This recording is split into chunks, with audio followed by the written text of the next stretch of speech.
अध्याय चौथा। फायदा नंबर 2, जिंदगी बदलने वाली बिजनेस एजुकेशन।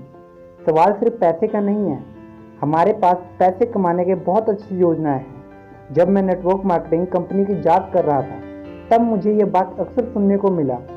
अपने बिजनेस अवसर दिखाने के लिए बेहद उत्सुक लोग मुझे उन लोगों की कहानियां बताते थे जिन्होंने इस बिजनेस के माध्यम से एक महीने में लाखों डॉलर कमाए थे। मैं उन लोगों से मिला भी हूँ जिन्होंने सचमुच अपने नेटवर्क मार्केटिंग बिजनेस में एक महीने में लाखों डॉलर कमाए हैं। इसलिए मुझे नेटवर्क मार्केटिंग बिजनेस की पैसा कमाने की प्रचुर संभावनाओं पर जरा भी संदेह नहीं था। यह सच है कि ढेर सारा पैसा कमाने का लालच कई लोगों को इस बिजनेस की तरफ खींच लाता है, परंतु मैं इस बात की सलाह नहीं देता कि आप सिर्फ पैसा कमाने के लिए नेटवर्क मार्केटिंग बिजनेस में आए।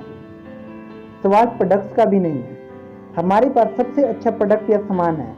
अलग अलग नेटवर्क मार्केटिंग कंपनियों की जांच करते समय मुझे इस बिजनेस का यह दूसरा सबसे लोकप्रिय फायदा बताया गया। यह जानना रोचक था कि प्रोडक्ट पर जोर देने वाली कितनी अधिक सेल्स प्रस्तुति जीवन बदलने वाले प्रोग्रामों पर आधारित थी।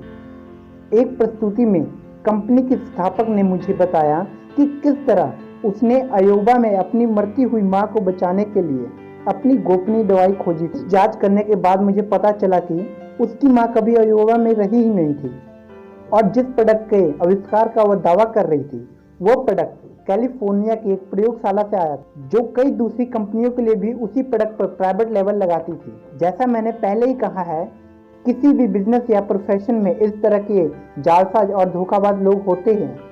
सच कहा जाए तो मैंने कुछ नेटवर्क मार्केटिंग कंपनियों के प्रोडक्ट को बहुत बढ़िया पाया, जिसमें से कुछ का तो मैं आज भी उपयोग करता हूँ। इस अध्याय का उद्देश्य यह है कि हालांकि अच्छी भुगतान योजना यानी अच्छा पैसा और अच्छे प्रोडक्ट महत्वपूर्ण है, परंतु वे इस बिजनेस का सबसे महत्वपूर्ण पहलू नहीं है। कई तरह के बिजनेस हैं जिन्हें आप चुन सकते हैं। नेटवर्क मार्केटिंग कंपनियों की मेरी जांच में मुझे यह जानकर बहुत हैरानी हुई कि नेटवर्क मार्केटिंग सिस्टम के माध्यम से बहुत सारे प्रोडक्ट या सेवाएं उपलब्ध करवाई जाती हैं।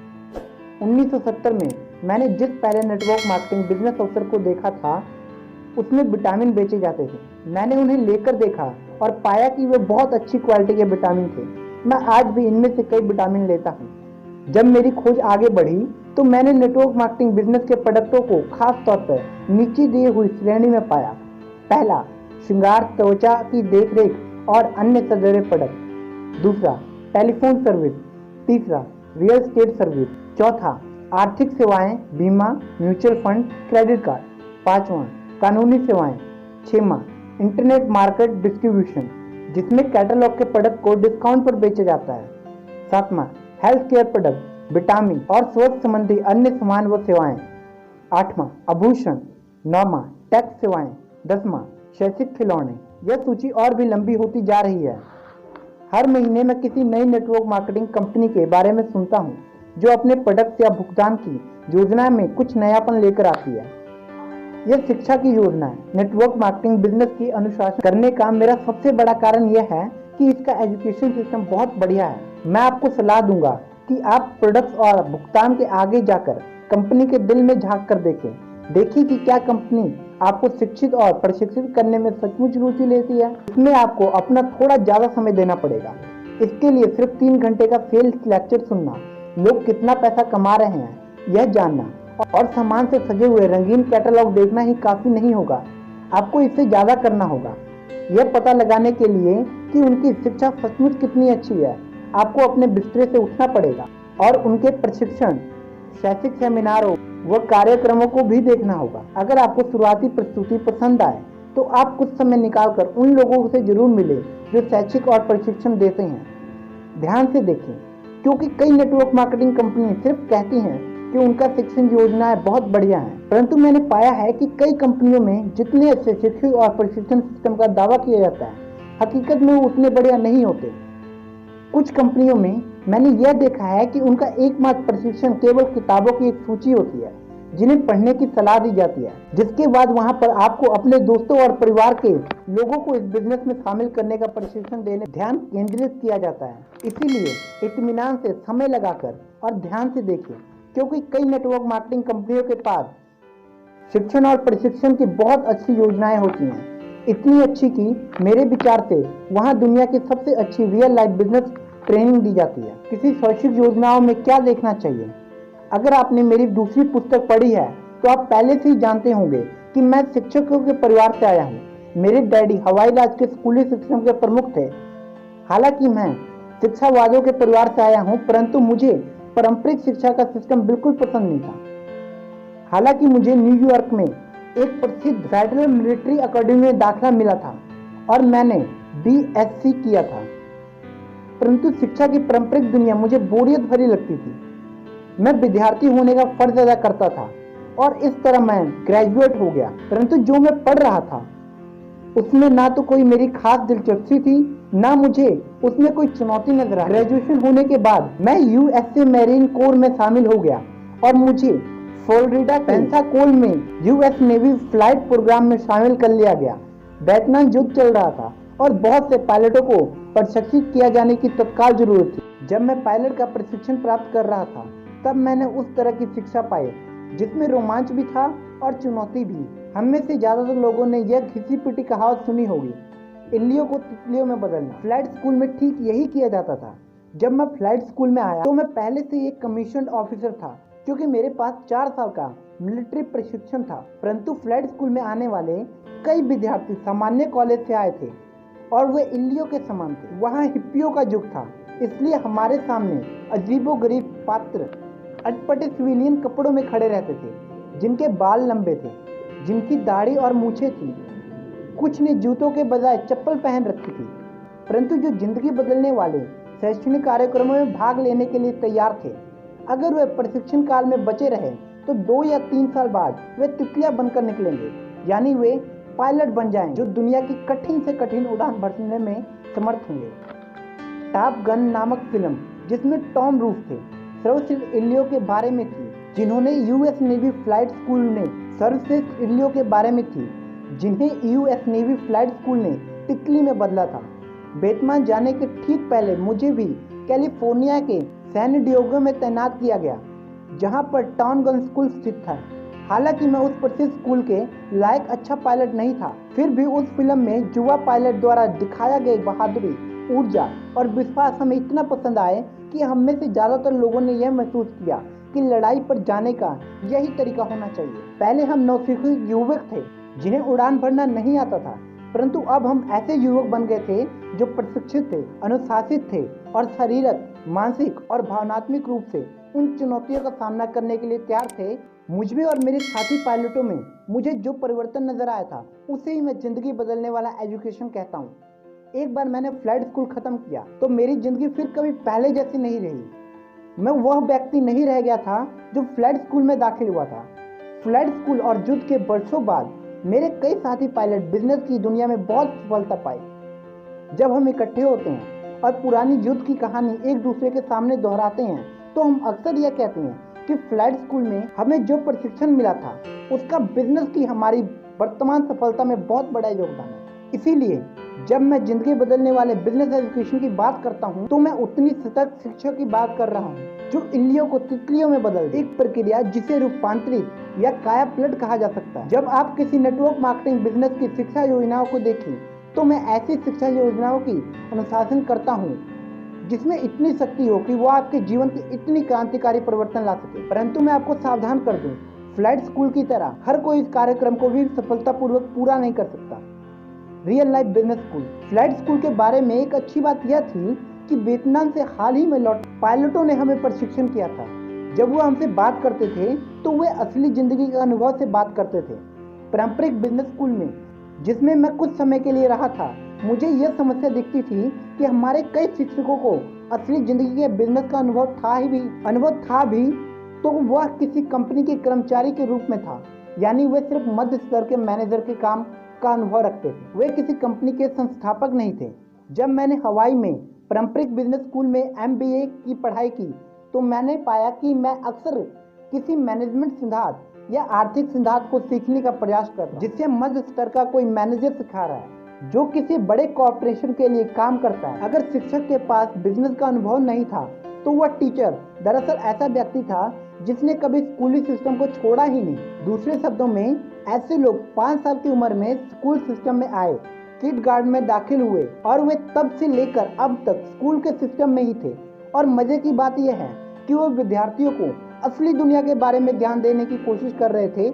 मेरे लिए इस तरह का सिस्टम एक मजाक के सिवाय कुछ नहीं था। मैं MBA करने के लिए बिजनेस स्कूल में इसलिए गया क्योंकि मैं कर्मचारी के बजाय बिजनेस मालिक बनना चाहता था। अधिकतर मध्य स्तर के मैनेजर या शिक्षकों को यह पता ही नहीं था कि कुछ नहीं से बिजनेस शुरू करने के लिए किन चीजों की जरूरत होती है। ज्यादातर टीचर बिजनेस मालिक नहीं थे, ज्यादातर टीचर कर्मचारी थे। वे नहीं जानते थे कि सड़कों पर बचे रहने के लिए किन बिजनेस योग्यताओं की आवश्यकता होती है, कि उनमें से कोई बिजनेस की असली दुनिया की सड़कों पर कभी रहे ही नहीं। वे स्कूल के दबड़े से बाहर निकलते थे और कॉर्पोरेट दुनिया के दबड़े में घुस जाते थे। वे नौकरी की सुरक्षा और स्थायी तनख्वाह के प्रति बेहद चिंतित रहते थे। दूसरे शब्दों में, ज्यादातर शिक्षकों के पास बहुत बढ़िया बिजनेस सिद्धांत थे, परंतु बहुत कम के पास बढ़िया बिजनेस योग्यताएं थी। ऐसी योग्यताएं जिनके द्वारा वे शुरुआत से कोई बिजनेस खड़ा कर पाए और बाद में बिजनेस की असली दुनिया में ढेर सारी दौलत कमा पाए। उनमें से ज्यादातर का गुजारा बिना तनख्वाह के नहीं हो सकता था। बिजनेस स्कूल में मैं सिर्फ 9 दिन ही टिक पाया। मैं बिना MBA किए ही वहां से बाहर निकल आया। मेरे लिए MBA करने के लिए पारंपरिक बिजनेस स्कूल में वापस आना इल्लियां बनने के स्कूल में वापस लौटने की तरह था। फ्लाइट स्कूल के बाद मैं एक ऐसा बिजनेस स्कूल खोजना चाहता था जो मुझे तितली बनना सिखा सके। 1974 में जब मुझे मैरीन कोर से मुक्त किया गया तो मैं अपने अमीर डैडी के पास गया और उन्होंने मुझे वह बिजनेस शिक्षा दी जिसकी मैं तलाश कर रहा था। अमीर डैडी का बिजनेस स्कूल एक ऐसा बिजनेस स्कूल था जो उन योग्यताओं पर ज्यादा ध्यान देता था जो किसी को अमीर बनाती है। उन सिद्धांतों पर उतना ध्यान नहीं देता था जिससे बिजनेस बनता है, अर्थव्यवस्था चलती है। अमीर डैडी अक्सर कहते थे, आप योग्यताओं से अमीर बन सकते हो, सिद्धांतों से नहीं। द गोल्डन लाइन, आप योग्यताओं से अमीर बन सकते हो, सिद्धांतों से नहीं। क्या मुझे बिजनेस स्कूल छोड़ने का अफसोस है? हाँ, कई बार मुझे अफसोस होता है, परंतु मैं स्कूल छोड़ने वाले बहुत से अच्छे लोगों के समूह में हूँ। Bill Gates, Michael Dell, Steve jobs और टेड टर्नर भी स्कूल पूरा नहीं कर पाए थे। थॉमस एडिसन और हेनरी फोर्ड जैसे शुरुआती व्यवसायी स्कूल के बाहर निकल गए थे। मुझे विश्वास है कि इन सभी व्यवसायियों ने अपने असली दुनिया का बिजनेस अनुभव हासिल करने के लिए स्कूल के बजाय असली दुनिया के बिजनेस को चुना, क्योंकि यह अधिक रोमांचक था। ये लोग विराट तितली बन गए और इन्होंने हमेशा के लिए बिजनेस की दुनिया को बदल कर रख दिया। मुझे गलत मत समझिए, मैं जिस बिजनेस स्कूल में पढ़ा वहाँ पर सिखाया जा रहा ज्यादातर जानकारी बिजनेस में रहने वाले किसी भी व्यक्ति के लिए महत्वपूर्ण जानकारी थी। बहरहाल यह स्कूल सड़कों पर काम आने वाली वे योग्यताएं नहीं सिखा रहा था जिनकी मुझे बिजनेस मालिक बनने के लिए जरूरत थी। इसके बजाय पारंपरिक बिजनेस स्कूल मुझे कर्मचारी बनने की योग्यता सिखा रहा था। स्कूल छोड़ने के बाद जल्दी ही मैंने अपना पहला नायलॉन और वेलक्रो सर्फर वॉलेट बिजनेस शुरू किया और दुनिया भर में 500 सेल्स प्रतिनिधियों के साथ इसे दुनिया के सामने पेश किया। 30 साल की उम्र तक मैं मिलीनियर बन गया था, परंतु उसके 2 साल बाद कंपनी ही दिवालिया हो गई। हालांकि किसी बिजनेस को खोना सुखद अनुभव नहीं है, परंतु यह एक बहुत बड़ी शिक्षा साबित हुई। मैंने 3 सालों में बहुत कुछ सीखा, न सिर्फ बिजनेस के बारे में बल्कि अपने बारे में भी। विश्वव्यापी बिजनेस बनाना और विश्वव्यापी बिजनेस खोना निश्चित रूप से बिजनेस सिद्धांतों पर आधारित शिक्षा नहीं थी। बहरहाल मेरे लिए यह अमूल्य शिक्षा थी, एक ऐसी शिक्षा जिसने मुझे आखिरकार अमीर बनाया। परंतु इससे भी अधिक महत्वपूर्ण बात यह है कि यह ऐसी शिक्षा थी जिसने मुझे आज़ाद कर दिया। मैं ऐसी शिक्षा नहीं चाहता था जो मुझे MBA की डिग्री दिलाकर नौकरी तलाश करने वाले इल्ली में बदल दे। उस हादसे के बाद अमीर डैडी ने मुझे कहा, धन और सफलता आपको दम्भी और मूर्ख बना देता है। अब थोड़ी सी गरीबी और निम्रता के साथ आप एक बार फिर से विद्यार्थी बन सकते हैं। मैंने इस पुस्तक का नाम बिजनेस स्कूल उन लोगों के लिए जो दूसरों की मदद करते हैं इसलिए रखा क्योंकि कई नेटवर्क मार्केटिंग कंपनियां दरअसल यही है। ये कंपनियां बिजनेस स्कूल हैं जो उन लोगों को सिखाती हैं जो व्यवसाय की असली दुनिया की योग्यता सीखना चाहते हैं और कॉर्पोरेट दुनिया में अच्छी तनख्वाह वाला मध्य स्तर का मैनेजर नहीं बनना चाहते। कुछ नेटवर्क मार्केटिंग कंपनियों के परीक्षण में भाग लेने के बाद मुझे लीडर से मिलने का अवसर मिला जो असली दुनिया के बिजनेस मालिक थे और जिन्होंने जीरो से अपना बिजनेस शुरू किया था। कई महान शिक्षक थे क्योंकि वे अपने अनुभव से सिखा रहे थे, सिद्धांतों से नहीं। बिजनेस सेमिनार में बैठने के दौरान मैंने अक्सर अपने आप को सीधे दिल से निकली बात पर सहमति से सिर हिलाते हुए पाया कि बिजनेस की असल दुनिया में सड़कों पर बचे रहने के लिए आपको किन चीज़ों की ज़रूरत होती है। बहरहाल असली दुनिया की बिजनेस योग्यताएं सीखने से भी ज़्यादा महत्वपूर्ण बात यह थी कि इन लीडर्स ने असली दुनिया के मानसिक और भावनात्मक नज़रिए या दृष्टिकोण सिखाए जो दुनिया में सफल होने के लिए ज़रूरी है। कुछ सेमिनार में मुझे जो शिक्षा मिली वो अमूल्य थी, पूरी तरह अमूल्य, खास तौर पे ऐसे व्यक्ति के लिए जो अपने आप को तितली में बदलना चाहता था। सेमिनार के बाद मैं अक्सर प्रशिक्षकों से बात करता था। मुझे हैरानी होती थी कि वे न सिर्फ अपने बिजनेस से बल्कि अपने निवेश से भी बहुत ज़्यादा पैसे कमाते थे। कुछ तो कॉर्पोरेट अमेरिका के कई अग्रणी सीईओ से भी ज़्यादा पैसे कमाते थे। निश्चित रूप से वे उन प्रशिक्षकों से तो अधिक पैसा कमाते थे जो हमें पारंपरिक बिजनेस स्कूल में पढ़ाते थे। इन प्रशिक्षकों में कुछ और भी था। हालांकि वे अमीर थे और उन्हें शिक्षा देने की आवश्यकता नहीं थी, परंतु उनमें सिखाने का जोश था। उनमें अपने साथी इंसानों की मदद करने का उत्साह था। उनके जोश का एक कारण यह है कि नेटवर्क मार्केटिंग बिजनेस का आधार यही है कि लीडर्स लोगों को ऊपर खींचते हैं, जबकि पारंपरिक कॉर्पोरेट या साहसिक बिजनेस इस बात पर आधारित है कि केवल थोड़े से लोगों को प्रमोट किया जाए और बहुत संख्यक कर्मचारियों को हाई तनख्वाह देकर संतुष्ट किया जाए। नेटवर्क मार्केट की दुनिया के प्रशिक्षक ये नहीं कह रहे थे कि अगर तुम अच्छा प्रदर्शन नहीं करोगे तो तुम्हें नौकरी से निकाल दिया जाएगा। इसके बजाय वो ये कह रहे थे, आइए ज़्यादा बेहतर प्रदर्शन करने में मैं आपकी मदद कर दूँ। जब तक आप सीखना चाहते हैं, मैं यहाँ पर आपको सिखाने के लिए तैयार हूँ। हम एक टीम में हैं। मेरे लिए यह उस तरह की बिजनेस शिक्षा थी जिसे मैं पसंद करता था। इसीलिए जब आप किसी नेटवर्क मार्केटिंग कंपनी की छानबीन करें तो चोटी के लोगों को खोजें, उन लोगों को खोजें जो इस बिजनेस में सफल हैं, और फिर खुद से पूछिए क्या आप इन लोगों से कुछ सीखना चाहते हैं। नेटवर्क मार्केटिंग कंपनी में जिन असली जिंदगी के बिजनेस विषयों के बारे में सिखाया जाता है उनमें से कुछ महत्वपूर्ण विषय हैं। पहला, सफलता का दृष्टिकोण। दूसरा, लीडरशिप की योग्यता। तीसरा, बातचीत की कला। चौथा, लोगों के साथ व्यवहार की योग्यता।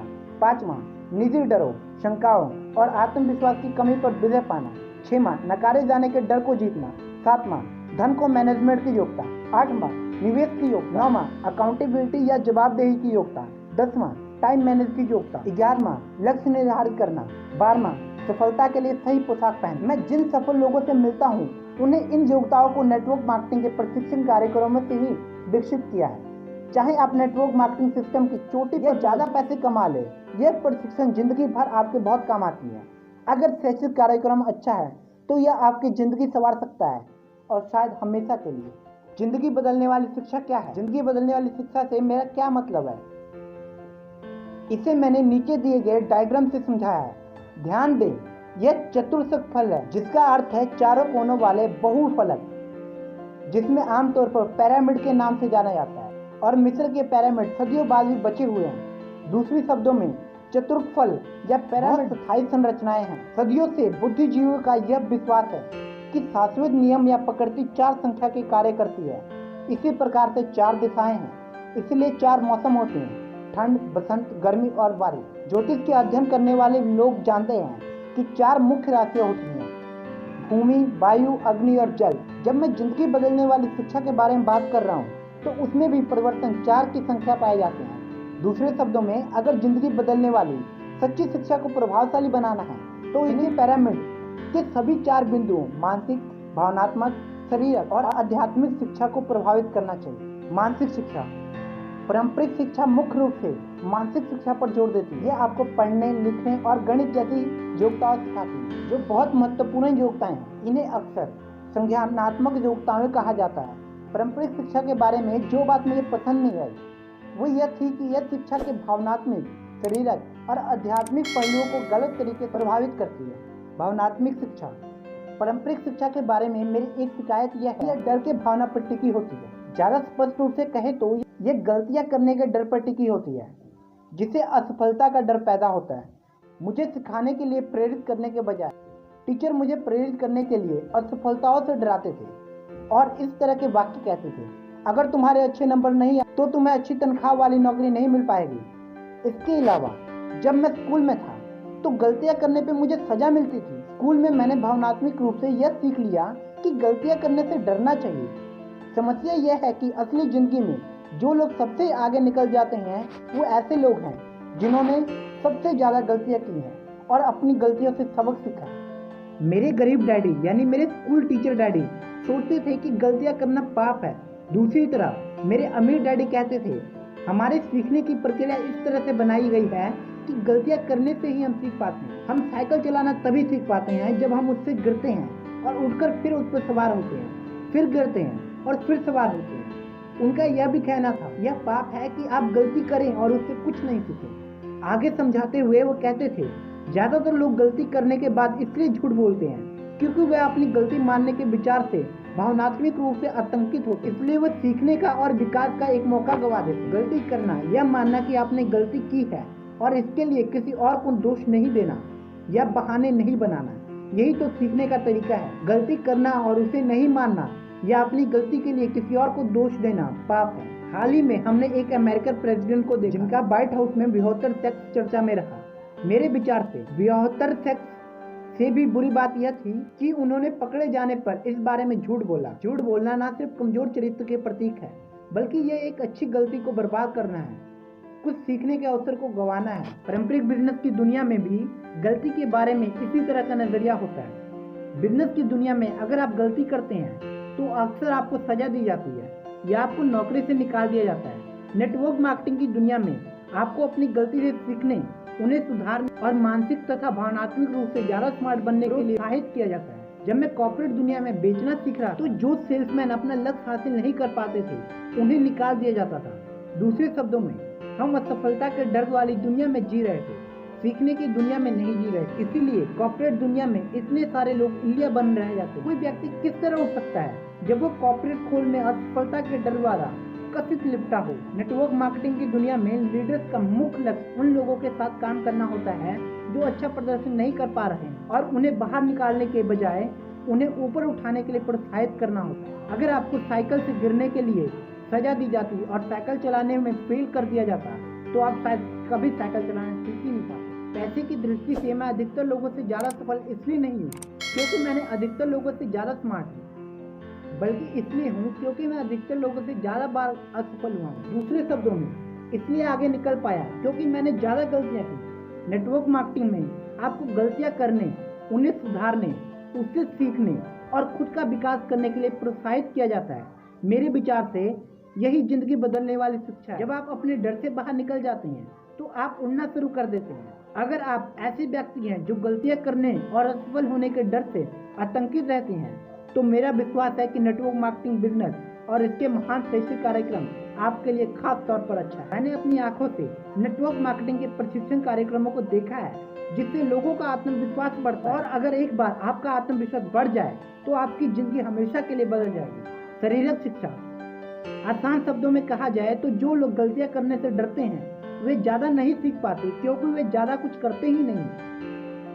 ज्यादातर लोग जानते हैं कि सीखना दरअसल एक मानसिक प्रक्रिया होने के साथ साथ एक शारीरिक प्रक्रिया भी है। पढ़ना और लिखना शारीरिक प्रक्रिया है, जिस तरह की टेनिस खेलना सीखना एक शारीरिक प्रक्रिया है। अगर आपको इस तरह ढाल दिए जाए कि आपको सभी सही जवाब मालूम हो और आप गलतियां नहीं करें तो इस बात का काफी संभावना है कि आपकी शैक्षिक प्रक्रिया में रुकावट आ जाएगी। अगर आपको सभी जवाब मालूम हो परंतु आप किसी भी काम को करने से डरते हो तो आप किस तरह तरक्की हासिल कर सकोगे। मैंने जिन नेटवर्क मार्केटिंग कंपनियों का अध्ययन किया है वे सभी मानसिक शिक्षा के साथ साथ शारीरिक शिक्षा को भी प्रोत्साहित करती हैं। वे आपको प्रोत्साहित करती हैं कि आप बाहर निकले और एक्शन लेकर यानी आगे कदम बढ़ाकर गलती करें, गलती से सीखकर और इस प्रक्रिया को मानसिक, भावनात्मक और शारीरिक रूप से ज्यादा मजबूत होकर अपने डर का सामना करें। पारंपरिक शिक्षा आपको तथ्यों से सीखने के लिए प्रोत्साहित करती है और फिर भावनात्मक रूप से आपको सिखाती है कि आप गलतियों करने से डरें जिससे आप शारीरिक रूप से पीछे रह जाते हैं। डर के माहौल में रहना मानसिक,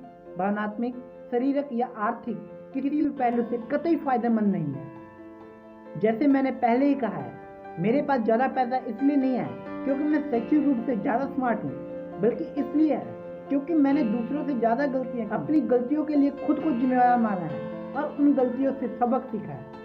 इसके बाद मैंने और भी गलतियां की और मैं भविष्य में भी और भी गलतियां करने की उम्मीद करता हूँ, जबकि ज्यादातर लोग भविष्य में गलतियां नहीं करने के लिए कड़ी मेहनत करते नजर आते हैं। इसीलिए तो हमारे भविष्य अलग अलग हो जाते हैं। आप अपना भविष्य तब तक नहीं सुधार सकते जब तक आप कुछ नया काम नहीं करना चाहते। जिसमें गलतियां होने का खतरा होता है और फिर आप उन गलतियों से सबक नहीं सीखते। थर्ड से नेटवर्क मार्केटिंग कंपनियां अपने लोगों को प्रोत्साहित करती हैं कि वे मानसिक रूप से कुछ नया सीखते रहें, काम करें, गलतियां करें, सीखें, सुधारें और इस प्रक्रिया को दोहराते रहें। यही रियल लाइफ एजुकेशन या असली जिंदगी की शिक्षा है।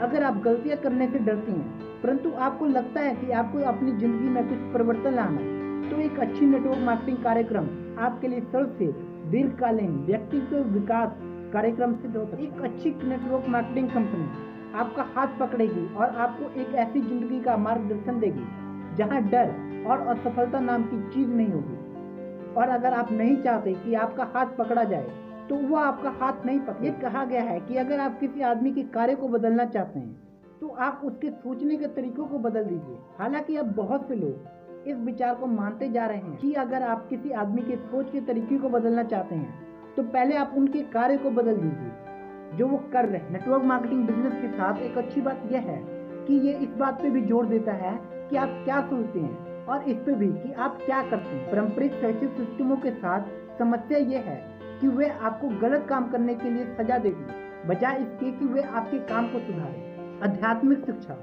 सबसे पहले मुझे यह महत्वपूर्ण लगता है कि मैं इस विश्वपदा और भावनात्मक विषय में जाने से पहले अपने व्यक्तिगत विचार स्पष्ट कर दूं। मैं आध्यात्मिक और धार्मिक शब्द का प्रयोग एक खास कारण से कर रहा हूं। जिस तरह कई अच्छी नेटवर्क मार्केटिंग कंपनियां हैं और कई बुरी नेटवर्क मार्केटिंग कंपनियां हैं, उसी तरह मेरे विचार से कई अच्छे धार्मिक संगठन हैं और कई बुरे धार्मिक संगठन हैं।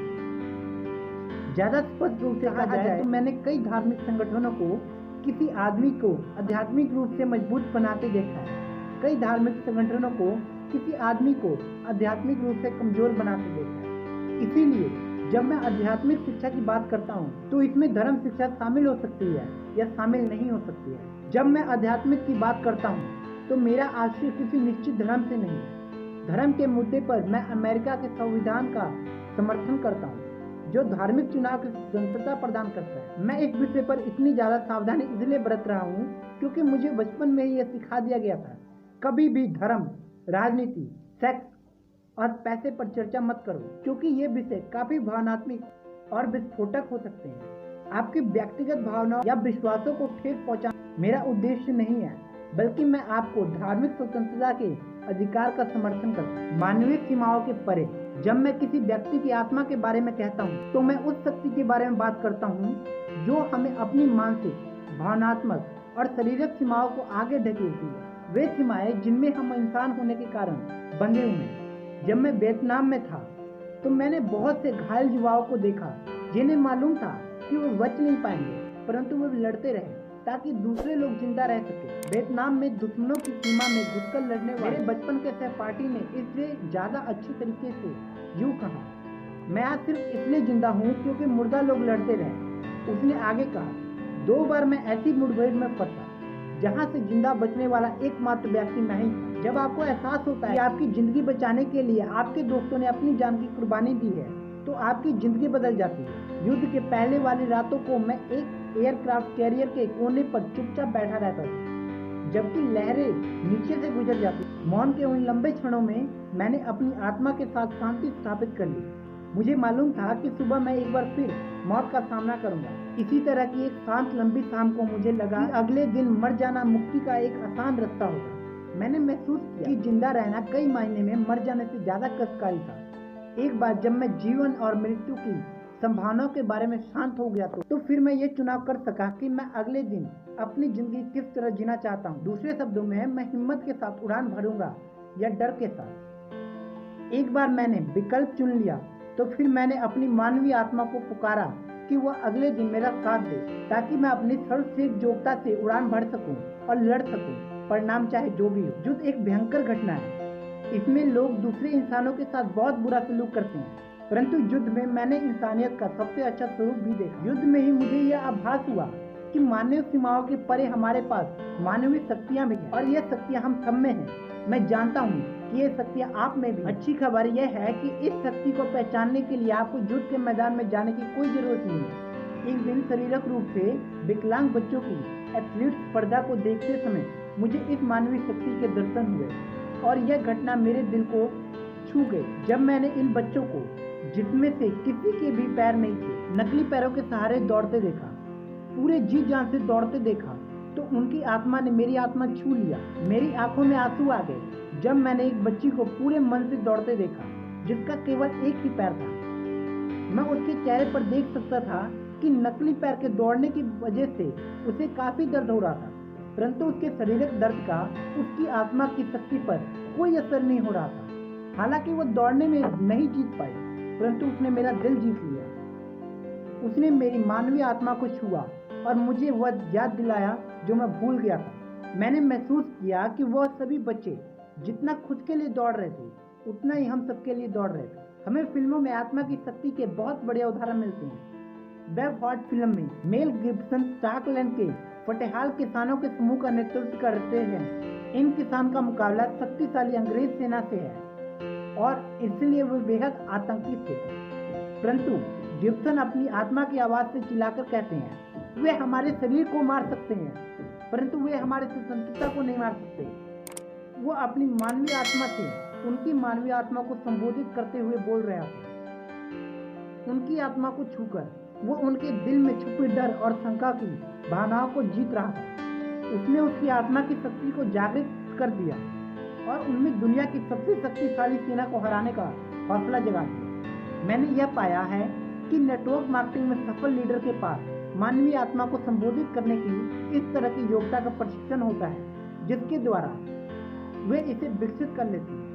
उनमें यह योग्यता होती है कि वे अपने पीछे आने वाले लोगों की आत्मा में छुपी महानता को छू लेते हैं और उन्हें ऊपर उठाने के लिए, उनकी मानवीय सीमाओं को ऊपर उठाने के लिए, उनकी आशंकाओं और डरों से आगे निकल जाने के लिए प्रेरित कर। ये जिंदगी बदलने वाली शिक्षा की शक्ति। मेरे अमीर डैडी मुझे अक्सर कहते थे, खास तौर पे ऐसे समय पर जब मेरे पास पैसे नहीं होता था, आत्मविश्वास नहीं होता था और जवाब नहीं होता था।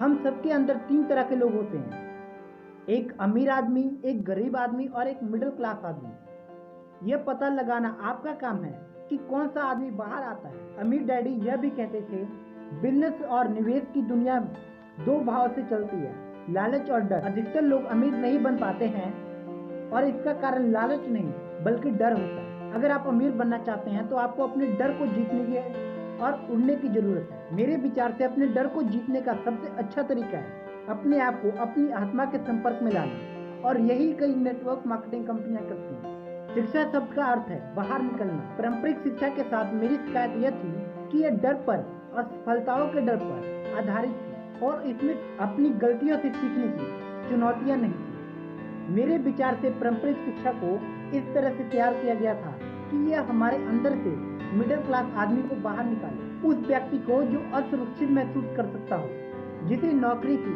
स्थायी तनख्वाह की जरूरत हो, जो गलतियां करने से डरता हो और जो लीक से हटकर कई काम करते समय इस बारे में चिंता करता हो कि उसके दोस्त उसके बारे में क्या सोचेंगे।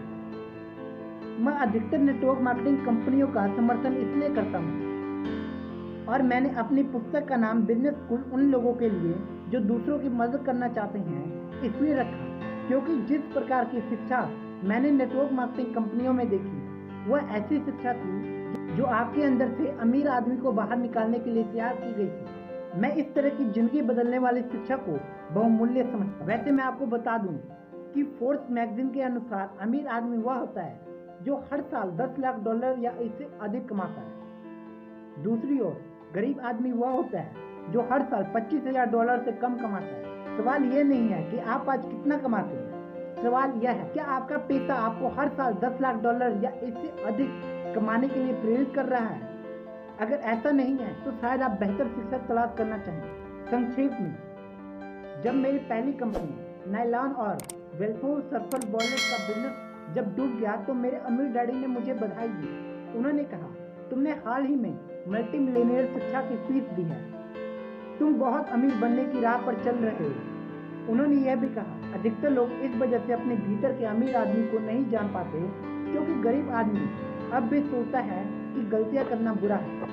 मेरे लिए पारंपरिक शिक्षा और जीवन बदलने वाली शिक्षा के जीवन मूल्यों के अंतर सिर्फ इतना था, एक में गलतियां करने के लिए सजा दी जाती थी जबकि दूसरी शिक्षा में अपनी गलतियों से सीखने के लिए प्रेरणा दी जाती थी। मानवीय आत्मा पर जोर दिया जाता था। की आत्मा पर जितनी सशक्त है कि वह मानसिक, भावनात्मक या शारीरिक गुणों की किसी भी कमी को पार कर सकती है। अगला फायदा, मेरे अमीर डैडी आर्थिक स्वतंत्रता को महत्व देते थे। अगले अध्याय में हम उन जीवन मूल्यों पर चर्चा करेंगे कि नौकरी की सुरक्षा खोजने वाले व्यक्तियों से आर्थिक स्वतंत्रता चाहने वाले व्यक्तियों में बदलने का क्या फायदा है। यह कोऑर्डिनेट बदलने से शुरू होता है। दूसरे शब्दों में आप यह जानेंगे कि सिर्फ नौकरी बदलने से ही जिंदगी नहीं बदलती। उम्मीद है दोस्तों आपको ये चैप्टर पसंद आया। अगर चैप्टर पसंद आया तो वीडियो को लाइक कर दें, ज़्यादा से ज़्यादा शेयर करें और अपने टीममेट के साथ जरूर शेयर करें ताकि वो भी इस चैप्टर को सुन पाएं और आप ही की तरह आगे बढ़ सकें। अगर आप हमारे चैनल पर नए हैं तो इस चैनल को सब्सक्राइब कर लीजिए।